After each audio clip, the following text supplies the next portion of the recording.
Om Swastiastu. Assalamualaikum warahmatullahi wabarakatuh. Shalom, namo buddhaya, salam kebajikan, salam harmoni. Pada kesempatan kali ini, saya dan rekan-rekan saya akan melakukan presentasi pada mata kuliah Sinematografi Pendidikan dengan topik bahasan Tata Cahaya dan Suara dengan dosen pengampu Bapak Dr. Imade Teguh SPD MPD dan Bapak Alexander Hamonangan Simamora SE MPD. Di sini saya sebagai moderator yang akan memimpin jalannya diskusi sekaligus sebagai kelompok penyaji.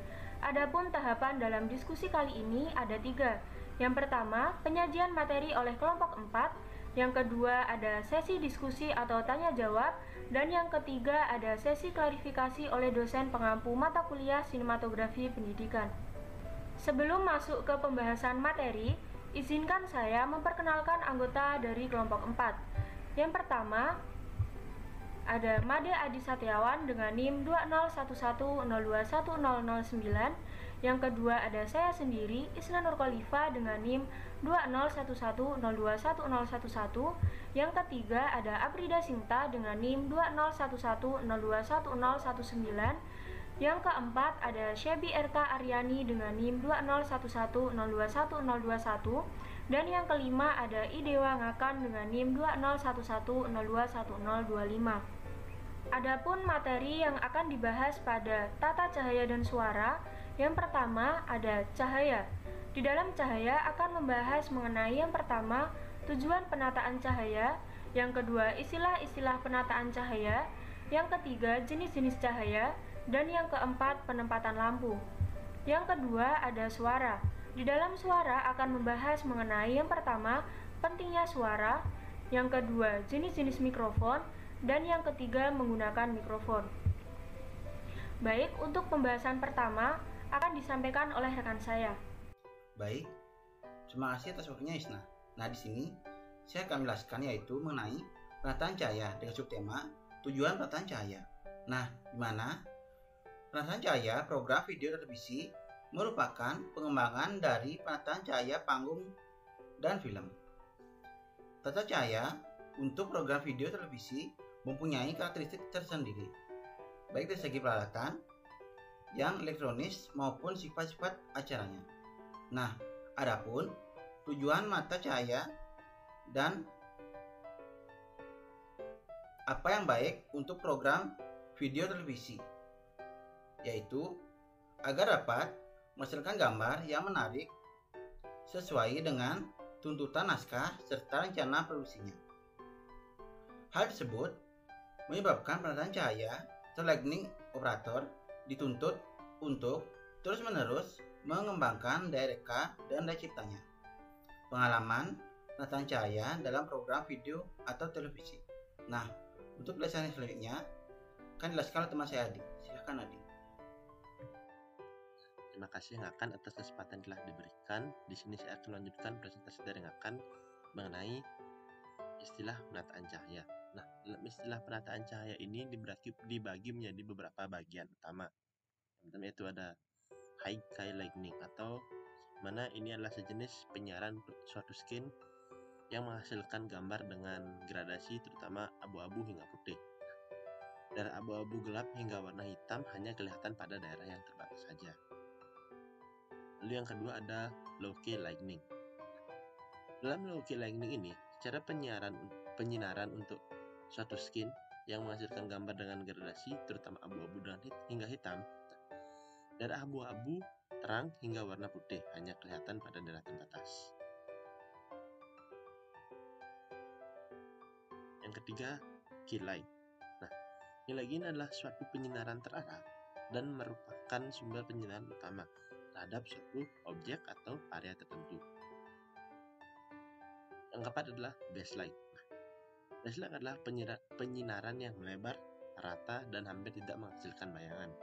Nah, baseline cukup untuk dapat menghasilkan gambar video atau televisi kalau ditinjau dari segi teknis. Tapi masih harus ditambah dengan beberapa jenis lampu lainnya agar diperoleh gambar yang lebih artistik.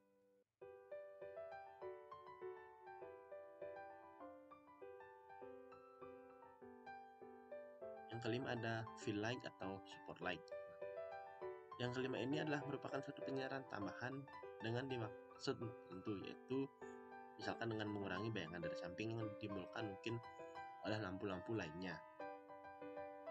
Kenapa adalah crosslight? Crosslight ini adalah penyinaran yang sama kuatnya ke depan subjek dari dua arah dengan sudut yang sama besar terhadap sumbu optis kamera pada bidang horizontal. Lalu yang ketujuh adalah backlight atau touchlight. Backlight atau touchlight ini adalah penyinaran dari belakang subjek dengan kedudukan sejajar dengan bidang vertikal melalui sumbu pada optis kamera. Yang kedelapan ada side backlight. Side backlight ini adalah penyinaran dari arah belakang subjek dengan kedudukan tidak sejajar dengan bidang vertikal melalui garis sumbu optis kamera. Nah, yang kesembilan adalah highlight. Nah, highlight ini adalah penyinaran terhadap seseorang untuk menghasilkan pantulan oleh mata atau gigi tanpa menambahkan jumlah cahaya yang berarti terhadap subjek itu sendiri. Biasanya highlight ini berasal dari lampu berdaya kecil yang terpasang pada kamera dan khusus dirancang untuk maksud tertentu. Dan yang terakhir adalah setlight. Setlight ini adalah penyinaran untuk latar belakang atau set yang terpisah dari penyinaran untuk subjek utamanya. Setelah ini yang C adalah jenis cahaya. Nah, jenis cahaya ini dibagi menjadi bagian. Yang pertama yaitu ada technical lighting. Technical ini adalah pencahayaan ini membuat subjek dapat terlihat. Nah, benda ini hanya dapat dilihat oleh mata manusia bila ada cahaya. Lalu yang cahaya B, jenis cahaya yang B adalah artistic lighting. Pencahayaan ini membuat subjek kelihatan menarik atau artistik. Rumus sederhana dari jenis pencahayaan atau lighting adalah rumus segitiga, yaitu dengan K, fill, dan back. Yang C adalah mood lighting. Mood lighting ini adalah pencahayaan yang memberikan kesan atau suasana keadaan tertentu tentang waktu yang misalkan siang, malam, pagi, atau sore, atau mengenai perasaan yang bisa sedih, gembira, romantis, takut, dan lain-lain, ataupun tentang keadaan yang misalkan keadaan kacau, teratur, miskin, dan sebagainya, dan mungkin juga mengenai sifat. Mengenai sifat marah, meriang, penakut, dan lain-lain. Sekian presentasi dari saya. Untuk selanjutnya akan dilanjutkan oleh teman saya. Baik, terima kasih atas kesempatannya. Selanjutnya saya akan melanjutkan presentasi mengenai penempatan lampu. Ada 3 komponen pencahayaan 3 titik. Yang pertama, key light. Key light merupakan kunci serta inti dalam pemberian cahaya utama kepada objek. Key light bisa juga disebut cahaya primer. Tugas key light adalah memberikan cahaya di bagian depan, entah itu secara frontal maupun di sisi kiri atau sisi kanan bagian depannya. Yang jelas, key light merupakan cahaya yang paling dominan yang disoroti kepada objek. Yang kedua, V light. V light merupakan cahaya yang memberikan penerangan di bagian gelap yang dihasilkan oleh bayangan dari key light, sehingga biasanya V light berlawanan dengan posisi key light namun masih satu jajar, yakni berada di depan. Jika key light ada di depan kanan, maka posisi V light berada di depan kiri. Begitupun sebaliknya. V light merupakan cahaya sekunder yang artinya tidak lebih terang dari cahaya key light. Yang ketiga, backlight. Backlight merupakan cahaya yang disimpan di belakang objek. Fungsinya adalah memberikan sebuah dimensi berbentuk highlight pada sudut belakang objek sehingga objek dan background dapat terpisah dengan jelas. Kalau sudah selesai menata lampu penerangan, perlu mengecek poin-poin berikut. Yang pertama, apakah tidak ada bagian yang terlalu gelap di dalam layar? Yang kedua, apakah ada refleks sinar pantul di dalam layar? Yang ketiga, apakah kontras seluruh layar tidak terlalu kuat? Dan yang keempat, apakah ada bayangan objek yang kelihatan jelek? Selanjutnya, masalah pencahayaan di luar studio. Untuk mengambil gambar di luar studio, pencahayaan lebih mengandalkan kepada sinar matahari, sehingga akhirnya cahaya yang dibutuhkan bagi subjek sering tidak merata terkena bayangan pohon ataupun bayangan-bayangan lainnya. Untuk mengatasinya digunakan refleksi cahaya yang dihasilkan oleh reflektor. Refleksi cahaya ini diarahkan ke bagian wajah yang gelap sehingga berfungsi sebagai real light. Nah, selanjutnya kita akan membahas penataan suara. Dalam materi ini ada 3 subbab lainnya. Yang pertama pentingnya suara, yang kedua jenis-jenis mikrofon, dan yang ketiga menggunakan mikrofon. Dalam memproduksi program video atau televisi, perlu diingat bahwa kemampuan mata menangkap gambar lebih kuat dari kemampuan telinga menangkap suara. Program yang terlalu banyak menyampaikan informasi atau pesan lewat suara akan melelahkan bagi penonton. Untuk itu, sebaiknya menggunakan kemampuan gambar semaksimal mungkin lebih dahulu sebelum memikirkan audio atau suaranya. Namun demikian bukan berarti suara tidak penting. Ia harus tetap merupakan bagian integral dari kebutuhan program. Nah, kapan suara sangat diperlukan dalam program video atau televisi? Yang pertama, bila unsur gambar sudah tidak mampu lagi menjelaskan suatu informasi. Artinya, dalam suatu program video atau televisi, apabila hanya dengan menampilkan gambar saja, maka penonton tidak akan mendapatkan penjelasan apa-apa. Setelah ditambahkan dengan unsur suara, barulah gambar itu dapat menjelaskan suatu informasi dengan baik. Yang kedua, bila informasi yang disampaikan gambar kurang efektif atau efisien. Informasi yang disampaikan melalui gambar dikatakan kurang efektif apabila informasi yang disampaikan tersebut tidak mencapai tujuan yang diharapkan. Sedangkan informasi yang kurang efisien itu menyangkut masalah waktu, tenaga, dan dana yang diperlukan terlalu banyak dibandingkan dengan hasil yang dicapai.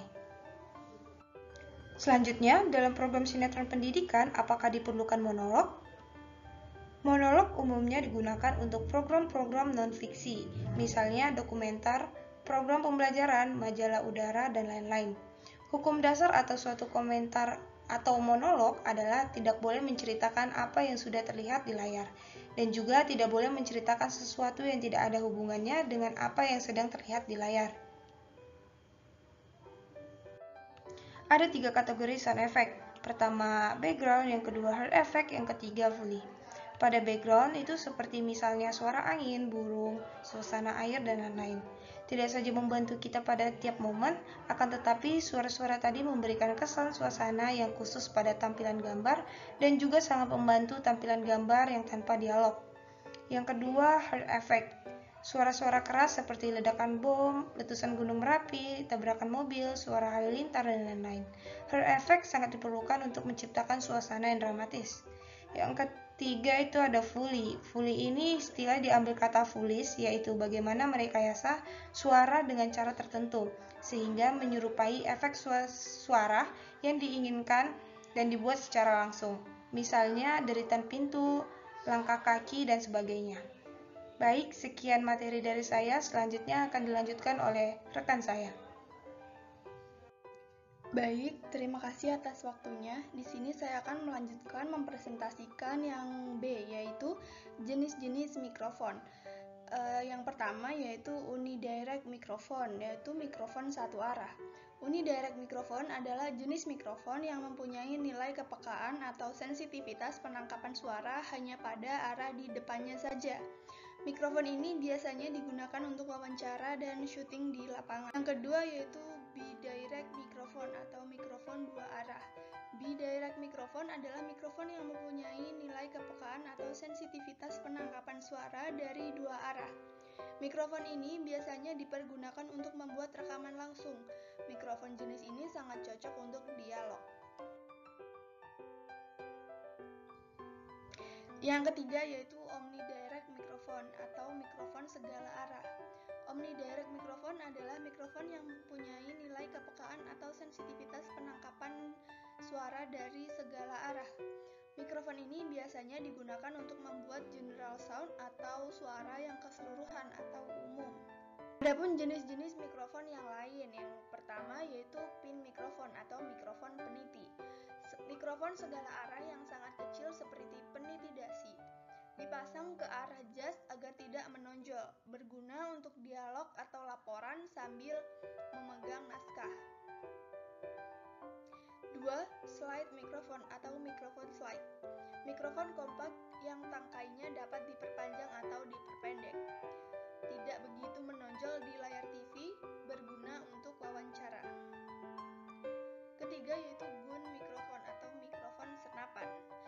Mikrofon satu arah yang mengambil suara dari arah yang terbatas dapat merekam suara dengan jelas seperti suara orang yang ada di tempat jauh, suara burung berkicau, dan sebagainya. Yang keempat yaitu wireless microphone atau mikrofon tanpa kabel. Mikrofon yang menggunakan gelombang radio sebagai pengganti kabel berguna untuk wawancara sambil bergerak atau perekaman tersembunyi. Baik, selanjutnya akan dilanjutkan oleh rekan saya, kepadanya dipersilahkan. Baik, terima kasih kesempatannya. Di sini saya akan melanjutkan materi hal yang harus diperhatikan dalam mempersiapkan dan menggunakan mikrofon. Yang pertama, dekatkan mikrofon yang akan digunakan dengan sumber suara dan perhatikan arah mikrofonnya. Yang kedua, hati-hati dan perhatikan saat pemasangan mikrofon agar tidak ada suara yang tidak diperlukan masuk ke dalam mikrofon. Yang ketiga, perhatikan pula kemungkinan timbulnya gema di dalam ruangan. Disarankan agar lebih baik mengikuti gerakan sumber suara. Untuk keperluan ini digunakan mikrofon dengan dibantu fishpole atau tangkai pegangan mikrofon mirip tuas atau bambu untuk memancing. Yang keempat, di tempat yang banyak gangguan suara, pergunakan mikrofon jenis unidirectional, yaitu jenis mikrofon yang hanya dapat menangkap suara dari satu arah saja. Sedangkan untuk tempat yang tenang, digunakan jenis omnidirect atau non-directional, yaitu jenis mikrofon yang dapat menangkap suara dari segala arah. Nah, apabila pelaksanaan produksi dilakukan di luar studio, maka sering timbul kesulitan dalam meletakkan mikrofon. Dalam situasi demikian, biasanya digunakan jenis mikrofon ultra single directional yang bentuknya seperti senjata api atau shotgun mic. Selain itu, diperlukan juga alat-alat bantu lain seperti boom atau penyangga beroda, tuas mikrofon, tiang penyangga, dan lain-lain. Selanjutnya, hal-hal yang perlu diperhatikan dalam perekaman suara. Yang pertama, ada jarak antara mikrofon dan mulut yang paling tepat adalah 20-30 cm. Yang kedua, suara yang disebabkan kertas naskah pada waktu laporan wartawan sangat mengganggu. Oleh karena itu, ketika meletakkan naskah di sebelah mikrofon harus berhati-hati supaya tidak terdengar bunyi. Pada sinetron pendidikan, hal ini biasanya perlu diperhatikan pada saat pengisian suara atau dubbing. Yang ketiga, jangan memegang kembali mikrofon selama merekam. Yang keempat, berhati-hati agar tidak melipat atau menginjak kabel mikrofon. Yang kelima, kalau mikrofon terkena angin akan muncul bunyi mengganggu. Yang keenam, pada waktu merekam di ruangan ber-AC, kadang-kadang masuk bunyi pesawat AC dengan cukup keras. Yang ketujuh, harus gunakan earphone untuk memastikan apakah rekaman berjalan normal atau tidak. Baik, cukup sekian pembahasan materi dari kelompok 4. Bila ada salah kata maupun pengucapan, saya mohon maaf yang sebesar-besarnya. Saya akhiri, Om Santi Santi Santi Om. Wassalamualaikum warahmatullahi wabarakatuh.